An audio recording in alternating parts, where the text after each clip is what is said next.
오늘 말씀은 지난 시간에 이어서 욥기 두 번째에 해당하는 말씀입니다. 우리는 지난번에 수요일에 욥기 말씀을 30번에 걸쳐서 함께 살펴보았습니다. 그것을 정리해서 나누어서 몇 번에 걸쳐서 살펴보려고 합니다. 오늘 말씀은 식당에 가면 자주 접할 수 있는 말씀이기도 해요. 조금 다르긴 한데, 내 시작은 미약하나 내 나중은 심히 창대하리라 라고 하는 액자가 이렇게 걸려있는, 교회 다니시는 분들이나 또 심지어 교회를 다니지 않으셔도 참 좋다라고 느낄 만한, 지금은 부족하지만 또 장사가 잘 안 되는 것 같지만 나중에는 장사가 대박 날 거야 라고 하는 느낌을 받을 만해요. 그래서 이 말씀을 말씀대로 보면 참 좋은 말씀이다 라고 여겨질 만한데, 여기에는 우리가 알지 못하는 또 비밀 같은 내용이 하나 숨겨져 있어서 그 내용을 참고로 해서 함께 은혜를 나누고자 합니다. 욥기의 말씀 또는 뒤에 나오는 이어지는 전도서라고 되는 이 두 개의 말씀이 아마도 이 성경에 기록되거나 또 이 말씀을 기록하게 된 이유가 있을 것 같습니다. 무슨 말이냐면, 분명히 하나님은 이스라엘 백성들, 그들을 하나님의 백성, 하나님의 자녀로 선택하셨어요. 아브라함부터 시작해서 하나님의 백성 삼으시고 그들을 하나님의 백성답게 살아가게 하기 위해서 주신 것이 율법이라는 거예요. 이 율법은 하나님의 말씀을 따라 하나님의 백성으로 살아가야 될 규범들이 적혀 있어요. 적어보니 총 613개나 된다고 해요. 많으면 많고 적으면 적은데 이 말씀대로 순종하면 어쩌면 욥기라는 말씀 또는 이 전도서라고 하는 말씀이 이 땅에 없었을 수도 있어요. 왜냐하면 하나님의 말씀대로 순종하고 하나님의 백성으로 살아간다면 이 율법에 기록된 말씀처럼 하나님을 믿고 따르는 자에게 하나님이 축복하신다. 그리고 선을 행하는 자들을 하나님이 형통하게 하신다 라고 하는 말씀이 그대로 이루어지니까요. 문제는 인간이 죄악되어서 지금 하나님의 백성이라고 선택받은 이스라엘조차 하나님을 거역하고 하나님 말씀에 불순종합니다. 그러니 이 세상이 어떠하겠느냐 말이에요. 하나님을 믿지 않는 자들은 말할 것도 없지요. 죄와 불의가 득세한 세상을 살게 됩니다. 특히 이스라엘 백성들 주변에 이 여러 나라들, 모압이나 암몬이나 블레셋이나 이렇게 성경에 기록된 이스라엘 백성들 주변에 사는 나라들, 이 나라들은 하나님을 섬기지 않지요. 자기들의 신을 섬기고 자기들 나름대로 죄악을 행하며 그렇게 살고 있었는데, 하나님은 이스라엘 백성들에게 너희들은 저들과 함께하지 마라, 저들과 결혼하지도 마라. 왜냐?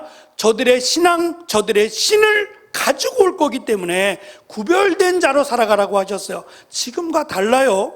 지금은 국제 결혼도 많죠. 우리 성도님들 가운데도 국제 결혼이 잘못됐다 이렇게 이해하시면 안 돼요. 당시에 하나님은 이스라엘 백성들을 구별되게 세우기 위하여 하나님이 이렇게 명령을 하신 겁니다.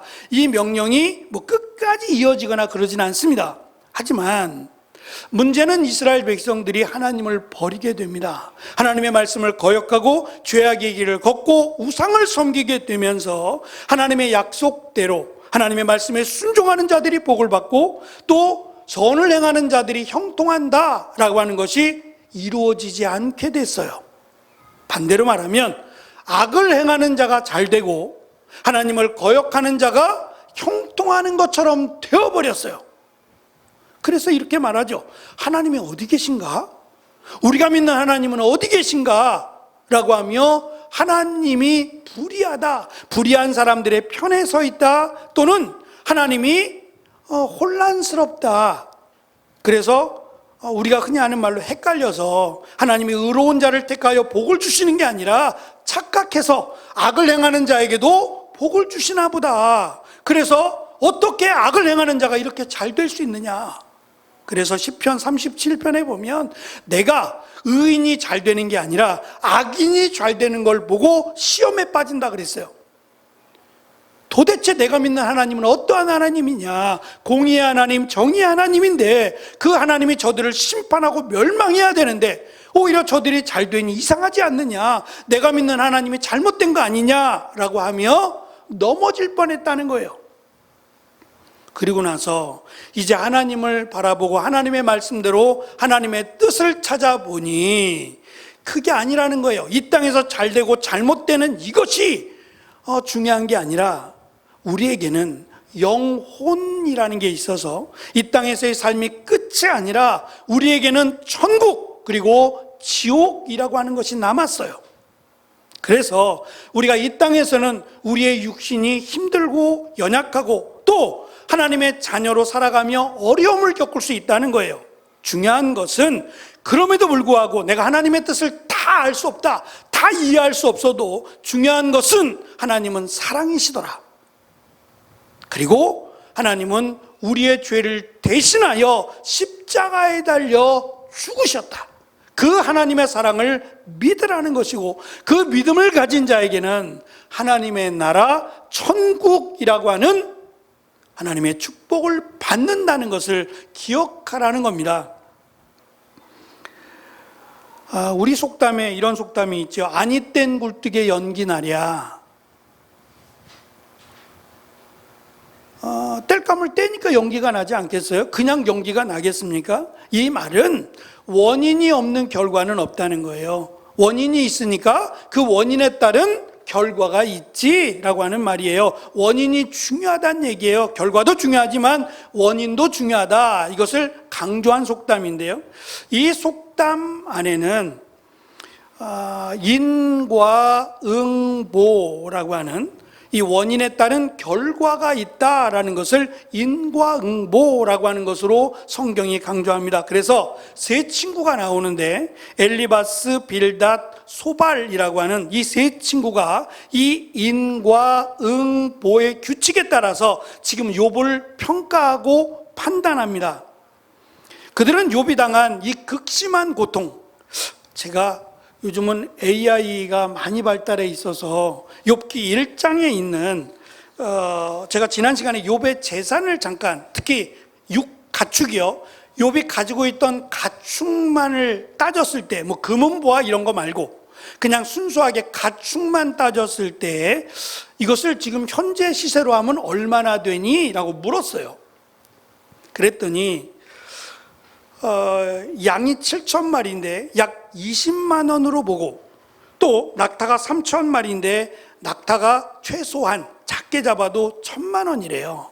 그래서 1,000만 원으로 보고, 소는 한 마리에 지금 우리나라 거의 1,000만 원인데요, 500만 원으로 보고, 나귀는 500마리인데 약 500만 원으로 계산해서, 그럼 욥의 재산이 갖추고 있는 가축들만 계산했을 때 얼마가 될까라고 물었더니 놀라지 마세요. 389억이랍니다. 제가 말씀드린 소 한 마리가 지금 1,000만 원이라는데 이걸 500만 원으로 따진 거예요. 그러니까 최소한으로 잡은 거예요. 그럼 조금만 제대로 가격을 붙이면 500억이 넘는다는 거예요.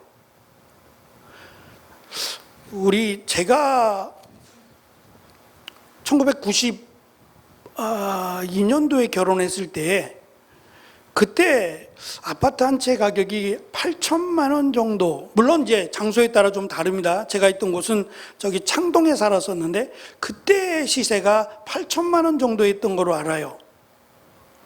지금은 한 5억 이상 하지 않을까요?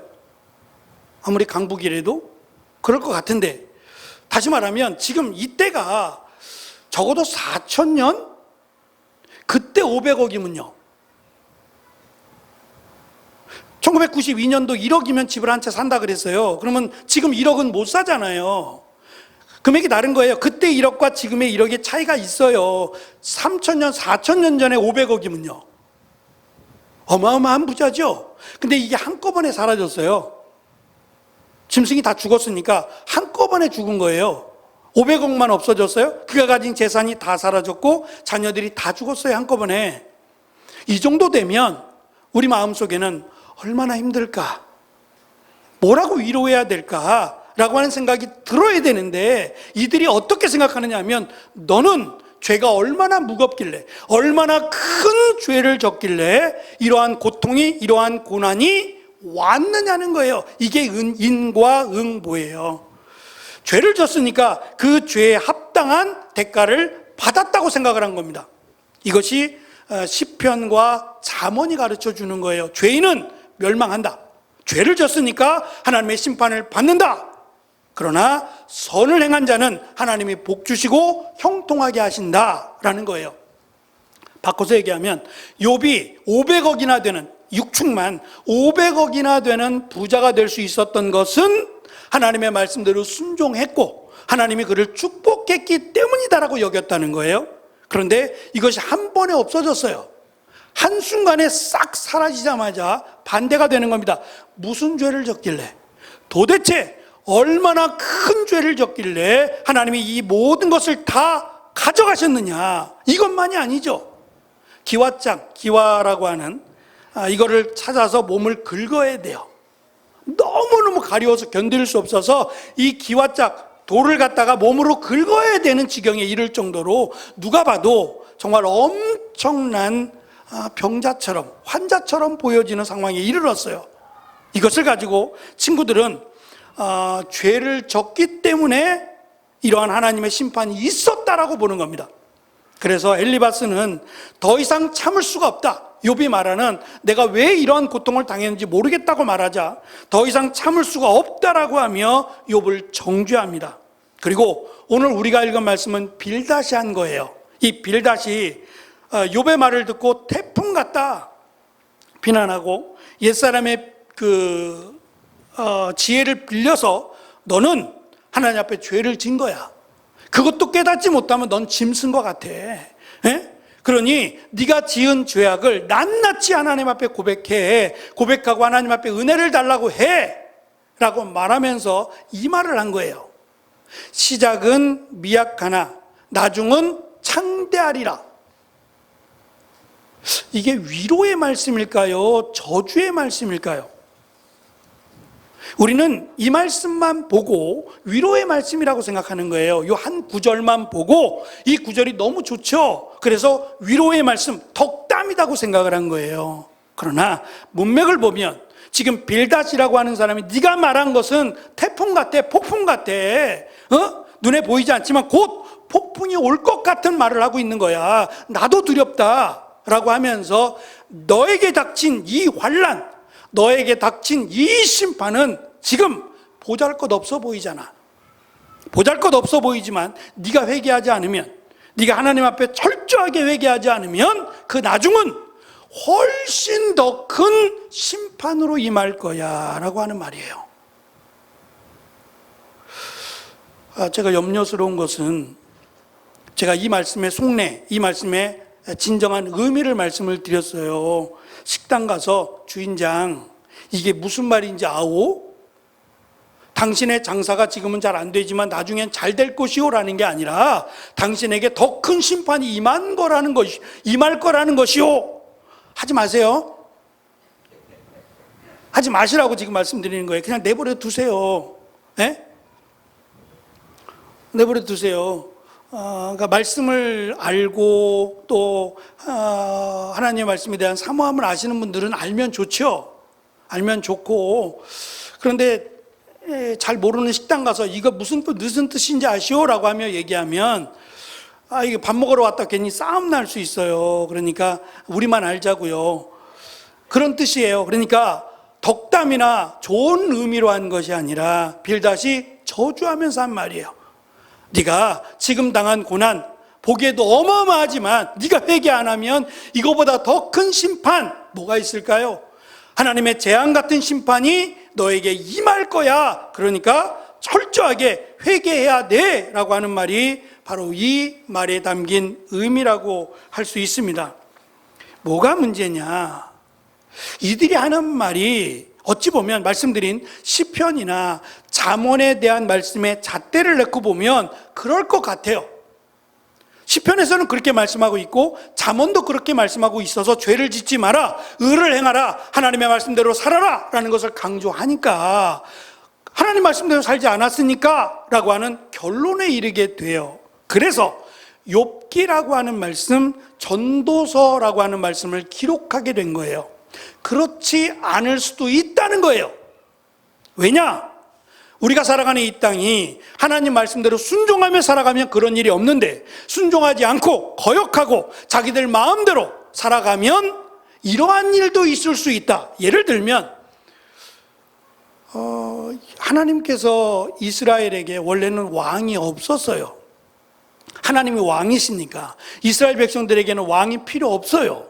그런데 하나님이 약속의 땅, 젖과 꿀이 흐르는 땅이라고 설명하는 가나안 땅을 주셨고 그 가나안 땅에 들어갔어요. 들어가 보니까 주변에 있는, 말씀드린 모압, 암몬, 블레셋 비롯해가지고 주변에 있는 작고 큰 나라들은 다 왕이 있네요. 이스라엘만 왕이 없어요. 그러면서 하는 말이에요. 하나님, 우리에게도 왕을 주세요. 왕을 주시면 우리나라가 더 발전하고 더 하나님의 은혜가 있을 거예요. 그러니 우리에게 왕을 주세요 라고 하며 사무엘 선지자에게 요구했고요. 첫 번째 이스라엘의 왕이 되는 사람이 누구냐면 사울이라고 하는 이름을 가진 사람이에요. 그런데 이 사울은 사실 12지파 가운데서 사울도 그렇게 얘기해요. 우리는 보잘것없는 지파, 별 볼 일 없는 지파, 작은 지파라고 소개를 해요. 베냐민 지파인데 무슨 말이냐면 사사기 뒤쪽으로 가면 문제가 생겨요. 사사기는 사사라고 하는, 이게 심판관이라는 뜻인데, 이 사사기에 나오는 이 사사들이 거의 왕 노릇하게 되는데, 이 사사들이 자기의 소견에 옳은 대로, 자기의 생각, 자기의 소견에 옳은 대로 했어요. 그러니 얼마나 어지럽고 얼마나 죄악이 만연했겠어요. 심지어는 하나님의 일 맡은 레위인들, 제사장들, 이들이 첩을 두기 시작했어요. 놀랄 일이죠. 첩을 두기 시작했고, 한 레위인이 첩을 두고 이 첩과 함께 자기의 처가댁을 방문했다가 거기에 살고 있는 이 베냐민과 관련된 사람들이 이 여자를 달라 그랬어요. 왜요? 아니, 처음에는 이 여자를 달라 그런 게 아니라 레위인을 달라 그런 거예요. 레위인. 동성애예요, 동성애. 근데 이 사람이 싫으니까 자기의 첩 여자를 주었어요. 근데 이들이 화가 나니까 이 여자를 윤관해서 죽여버립니다. 너무 끔찍한 얘기라, 야, 이런 게 성경에 다 있어? 라고 할지 모르겠어요. 있습니다. 그래서 화가 나서 이 레위인이 이 여자를, 자기의 첩이었던 이 여인을 12토막을 내요. 12토막을 해서 각 지파들에게 보내요. 이런 일이 있었다고. 이게 도대체 있긴 한 얘기냐. 자기가 잘못한 거 생각하지 않고. 그래서 12지파가 베냐민을 공격해요. 없애버리자. 이 지파는 사라져야 된다라고 공격하다가 나중에 조금 남겨줘요. 없애지는 말자. 그래도 하나님이 세운 지파인데 라고 하며 남겨두었던 그 자그마한 지파가 지금 사울이 나오는 거예요. 왕이 돼서는 안 되는 지파인데 왜 사울이 되느냐? 그들이 원하는 게 뭐냐면 키가 크고 잘생겼다는 거예요. 이것은 하나님이 그에게 왕이 될 만한 자격을 준 거다라고 생각했어요. 요즘은 얼굴도 고치고요. 또 키가 작으면 주사도 맞고, 키 크는 주사 같은 것도 맞고 해서 그게 얼마나 효력이 있는지 잘 모르겠지만 그렇게 해서 건강을 유지하거나 키도 크게 한다고 해요. 근데 과거에는 그렇지 못하잖아요. 전혀 그런 게 없다 보니까 키가 크고 잘생겼다라고 하는 것은 하나님이 그 사람에게 더 큰 은혜를 주셨다라고 생각을 했어요. 이것으로 왕이 된 거예요. 이것으로 사울이 왕이 된 것은 그가 그만한 자격이 있고 그런 게 아니라 단순히 외모를 보고 키가 크다, 잘생겼다, 이것만 보고 이스라엘의 초대 왕이 됩니다. 그럼 왕이 됐으니까 저들이 바라던 대로 이스라엘이 번성하고 잘되고 하나님 말씀에 순종했느냐? 그렇지 않아요. 오히려 죄악의 길을 더 빨리 걸어가게 되는 계기가 되고 맙니다. 그래서 이스라엘 역시도 하나님 앞에 죄를 짓고 하나님 말씀에 불순종하게 됩니다. 그러니 악한 자, 다른 사람의 땅을 빼앗고 다른 사람의 것을 빼앗는 이러한 것들이 성행하게 되면서 부자들이 잘 살게 돼요.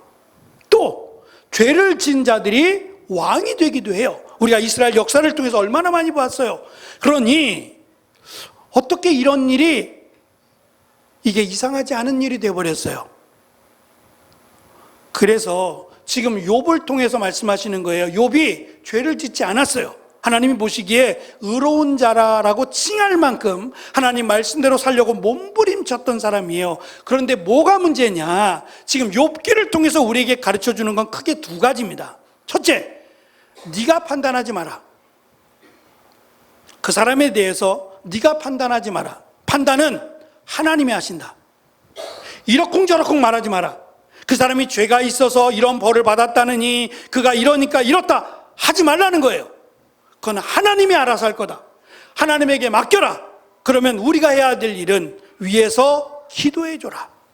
격려해 주고 위로해 주고 기도해 주는 것이 우리가 해야 되는 일이지, 내가 대단한 것처럼 내가 똑똑한 것처럼 이렇게 저렇게 평가하지 마라. 이것은 악한 것이다 라고 하는 겁니다. 두 번째, 욥기서의 말씀을 통해서 우리에게 강조하는 것은 하나님을 알라는 거예요. 지금 이 세 친구들 다 하나님을 안다 말해요. 심지어는 욥도 하나님을 안다고 말해요. 근데 그 안다라는 것은 짧은 지식 그리고 경험이 다예요. 하나님을 어떻게 알죠? 우리는 성경이 있어서 성경 말씀을 통해서 하나님은 이거구나, 하나님은 이걸 좋아하시는구나, 하나님은 이걸 싫어하시네, 하나님은 이것을 원하시는구나 알 수 있어요. 성경이 없다면요, 더군다나 하나님이 직접 말씀하시거나 또는 선지자를 통해서 말씀하시지 않는다면 어떻게 하나님을 알 수 있죠? 어떻게 하나님의 뜻을 알 수 있죠? 그래서 지금 욥기서를 통해서 우리에게 가르쳐 주는 것은 우리가 하나님을 알아야 된다. 하나님을 알아야 하나님이 무엇을 좋아하시는지, 무엇을 싫어하시는지, 어떻게 해야 하는지를 알 수 있을 것이라는 거예요. 그래서 하나님 말씀을 알려고 노력하라는 거예요. 지난주에 제가 그런 말씀 드렸어요. 욥이 자신의 생일을 저주했다고요. 차라리 태어나지 않았으면 이라고 말을 했다고요. 지금 고통이 워낙 심하고 내가 도대체 무슨 잘못을 했지 알지 못하니까 그런 말이 나오는 거예요.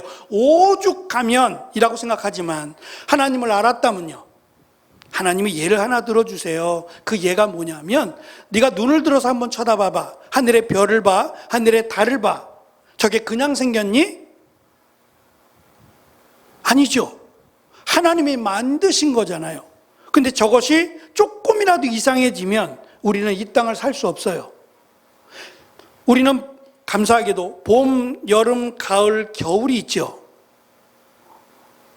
4계절을 갖고 있는 나라예요. 그렇지 않은 나라도 많아요. 2계절만 갖고 있는 나라도 많아요. 덥거나 쌀쌀하거나. 우리는 이걸 좋아할지 모르지만 하여튼 우리에게는 4계절이라는 게 있어요. 봄, 여름, 가을, 겨울, 이 4가지를 다 갖고 있다는 것도 사실은 감사할 만한 일인데, 이 4가지가 어떻게 해서 생겨요? 우리나라의 위치가 태양으로부터 멀어지는 때가 있고 가까워지는 때가 있다는 거잖아요. 다른 나라들은 그 거리 조절이 잘 안 되는, 거리가 뭐 일정하게 잘 변하지 않으면 2계절이 나오는 거 아니에요. 이게 어떻게 되냔 말이에요. 이게 조금이라도 잘못되면 우리가 살아가기 정말 힘들 거예요. 더 추워지거나 더 더워지거나. 뭐 이번 여름을 겪었어요. 40도 가까이 되잖아요. 만약에 50도가 되면요, 이건 정말 큰일 날 일이에요. 추위도 마찬가지고. 근데 이것을 하나님이 만드셨다는 거예요. 그렇다면 하나님이 태양을 만드시고 좋았죠. 하나님 만드시기에 좋았어요. 그런데 이것보다 태양, 하늘의 별과 달과 해를 만드시고 또 이 땅에 온 피조물들을 만드시고 하나님이 좋았어요. 그런데 이거보다 하나님이 보시기에 심히 좋았더라 하신 게 있어요. 너무너무 좋았다 하신 것은 인간이에요. 가치로 놓고 보면 태양보다 인간이 더 위대하다 이렇게 말하면 사람들이 바보 같은 말 한다 그럴 거예요. 말도 안 되는 말 한다 그럴 거예요. 그러나 하나님의 기준에서 보면 심히 좋았더라 하신 인간이 훨씬 더 가치 있을지 몰라요. 그래서 그 하나님이 인간을 지옥으로 보내기가 싫어서 하나님이 인간으로 예수님으로 이 땅에 오셨고 우리의 죄를 대신해서 십자가에 달려 죽으신 겁니다. 누구를 위해서요? 우리를 위해서, 나를 위해서 말입니다.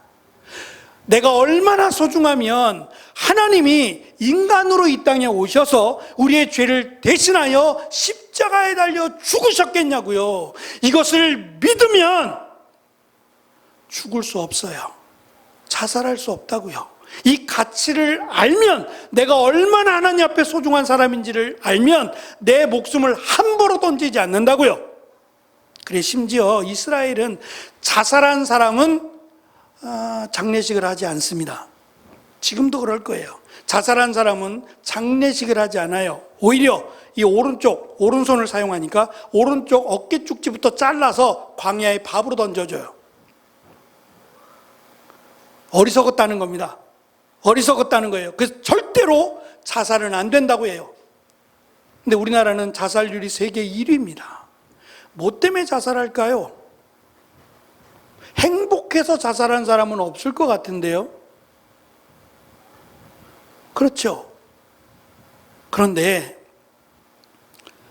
흔히들 그런 말 하죠. 죽을 힘으로 살아가 보라고. 죽을 힘으로 살아가 보라고요. 우리가 내년에 어떻게 될지, 다음날 어떻게 될지 어떻게 알아요? 인간은 알 수 없어요. 그러나 하나님은 그렇게 말씀하신다는 거예요. 욥아, 너는 내가 태어난 날을 저주하지 아니야. 내가 태어난 날 하늘의 별들이 더 빛났어. 하나님이 기뻐하셨다는 거예요. 내가 태어난 그날에 하나님은 너의 생일을 축하한다고 말씀하셨다는 거예요. 그러니 우리는 눈앞에 있는 현실만을 보고 하나님을 평가하지만 하나님은 그 고난을 통해서 욥을 더 믿음의 사람으로, 더 하나님의 사람으로 세우고 싶어 한다는 겁니다. 그래서 우리가 욥의 이 고난을 통해서 또는 세 친구들의 모습을 통해서 배워야 될 교훈이 3가지가 있어요. 첫째, 지식보다 사랑이 먼저라는 거예요. 사랑을 기반으로 하지 않으면 오히려 상처를 줄 수 있어요. 고통받는 이웃을 향한 우리의 태도가 비판과 정죄가 아니라 공감과 사랑이어야 합니다. 제가 예화는 잘 안 잊어버리신다고 하는데 그래도 저에게는 잊지 못할 사건이기 때문에 한 번 더 말씀을 아시는 분들은 그냥 한 번 더 들으시고 처음 들으신 분들도 계시니까 한번 들어보세요. 제가 부산에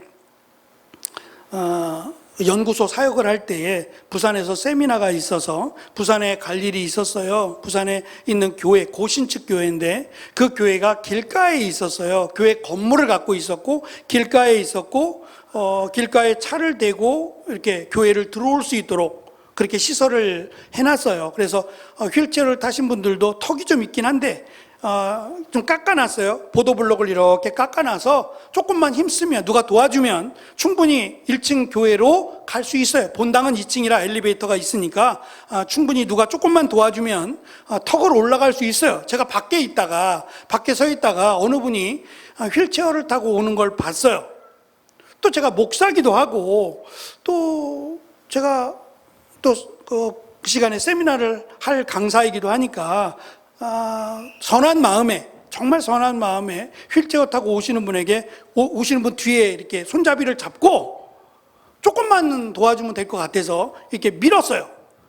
밀어서 그분을 1층까지, 이 엘리베이터 있는 데까지 모셔다 드렸어요.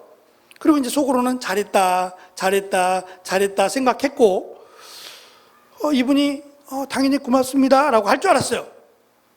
근데 고맙단 말 안 해요. 이분이 고맙습니다라고 얘기 안 해요. 또 그런 분도 있지 뭐. 나는 내가 할 일을 했으니까 라고 생각했어요. 그런데 강의가 끝나고 이제 제가 올라가서 강의도 하고 점심시간인가 시간이 조금 지났는데 이분, 아까 휠체어 타신 분이 저에게 왔어요. 이제는 고맙다고 하는 모양이다 라고 기대를 했어요. 그랬더니 잠깐만요 목사님, 그리고 저를 불렀어요. 그리고 목사님이 오늘 이렇게 특강도 하시고 강사도 하시고 하길 때문에 제가 마음에 품었던 이야기를 조금 해야 될 것 같아서 목사님을 찾아왔습니다 라고 하면서 이야기를 해주는 거예요. 목사님, 앞으로 혹시 저와 같이 이렇게 휠체어를 타거나 누군가의 도움이 필요해 보이는 사람을 만나거든 꼭 물어보셨으면 좋겠어요. 제가 좀 도와드려도 될까요? 제가 조금 이렇게 밀어드려도 될까요? 라고 한마디만 물어보셨으면 제가 네, 감사합니다 라고 하거나 괜찮습니다 라고 하거나 그랬을 겁니다. 근데 목사님은 의뢰이 당연히 이 사람은 못할 거야 라고 생각하고 뒤에서 밀어주셨어요. 전 할 수 있어요. 무슨 말이에요? 저는 선한 의도를 가지고 이 사람을 도와주겠다는 건데 그것이 이분에게는 불쾌함을 줬어요. 이 사람이 문제 있는 게 아니라 제가 잘못한 거예요.